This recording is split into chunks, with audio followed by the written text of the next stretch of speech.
यहाँ एउटा कपमा हिउँको पहाड उभिएको जस्तो देखिन्छ।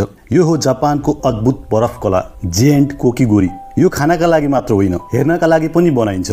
बादल जस्तो नरम हिउँलाई कुशल हातले कपमा सजाइन्छ र त्यसपछि सुरु हुन्छ सबैभन्दा रमाइलो भाग, रङहरू भर्ने कला। रातो, पहेँलो, नीलो, हरियो, इन्द्रणीका सातै रङहरू यसमाथि भरिन्छन्। एकपछि अर्को गरी सिरपहरूको रूपमा हालिन्छ। हेर्दा यस्तो लाग्छ मानव कोही चित्रकारले मिठाईमा रङ भरिरहेको छ, जसलाई देख्दा जो कोही पनि वाह भन्न पुग्छ। यो केवल बरफ मात्र होइन, यो खान योग्य एक कला पनि हो। जापानी सेफहरू यसलाई अत्यन्तै ध्यानपूर्वक बनाउँछन्, किनभने एउटा गलत स्पर्शले पनि यो बरफ ढल्न सक्छ। खाने बेला यसको स्वाद अचम्मकै हुन्छ। माथिबाट फलफुलको सिरप, भित्र दुध र मिठाई, अनि तलसम्म चिसो हिउँको कोमलता। यो एउटा अनुभूति हो, चिसो रङ र स्वादको मिलन। त्यसैले संसारका फुड लभरहरू यो काकीगोरीको एक्सपिरियन्स हेर्न, स्वाद लिन जापान आइपुग्छन्। जापानले खानामा पनि कला ल्याइदिन्छ। रङ, स्वाद र सिर्जनाको यस्तो मेल साँच्चीकै भन्नुपर्ने हो भने जापानको यो रेम्बो आइस माउन्टेन हैरानै पार्ने लायक छ।